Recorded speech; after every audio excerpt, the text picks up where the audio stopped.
நண்பர்களே, நாம இன்னைக்கு என்ன வீடியோ பார்க்க போகிறோம்னா, கேன்வா டூலை பற்றி தான் பார்க்க போகிறோம். ஏன்னா கேன்வா வந்து பார்த்திங்கன்னா எல்லாருமே வந்து பார்த்திங்கன்னா யூஸ் பண்ணிகிட்ருக்காங்க. டிஜிட்டல் மார்க்கெட்டிங் பர்பஸுக்கு, மணி மேக்கிங் பர்பஸுக்கு, ஜென்ரல் போஸ்டர் டிசைன் சொல்லிக்கிட்டே போகலாம் நிறைய சர்வீசஸ்க்கு.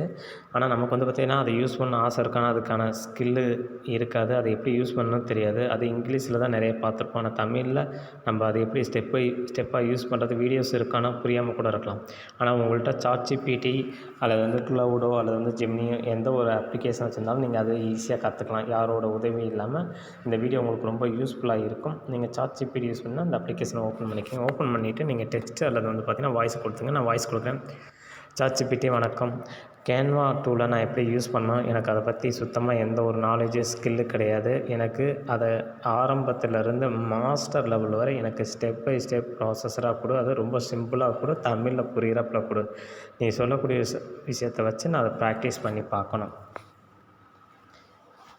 நான் எனக்கு தெரிஞ்ச வாய்ஸில் நான் கொடுத்துட்டு ஏரோவை கிளிக் பண்ணிடுறேன். கொடுத்ததுக்கப்புறம் வந்து பார்த்திங்கன்னா அது என்ன பண்ணுதுன்னு பாருங்கள். என்னோடய பேரை சொல்லி வந்து பார்த்திங்கன்னா கேன்வாவே 0 நாலேஜ்லேருந்து மாஸ்டர் லெவல் வரை கற்றுக்கொள்ள உங்களுக்கு ஒரு ப்ராக்டிஸ் பேஸ்ட் ரோட் மேப் கொடுக்கேன்னு சொல்லி கொடுத்துருக்கு. ஸோ இதில் எப்படிலாம் கற்றுக்கணுங்கிற ஐடியாஸ் எல்லாமே அதாவே கொடுத்துருக்கு. அது தமிழில். இதில் போய்ட்டு நீங்கள் ஒவ்வொரு லெவலுக்கு என்னென்ன கற்றுக்கணுங்கிறது நீங்கள் டாபிக் கொடுத்தீங்கன்னா ஆட்டோமேட்டிக்காகவே உங்களுக்கு கொடுக்கும். இந்த வீடியோவில் உங்களுக்கு எது டவுட் இருந்துச்சுன்னா நீங்கள் கமெண்ட் பண்ணுங்கள். அது மாதிரி உங்களுக்கு கேன்வா பற்றி ஃபுல் வீடியோ வேணுனாலும் கமெண்டில் சொல்லுங்கள். தேங்க்யூ.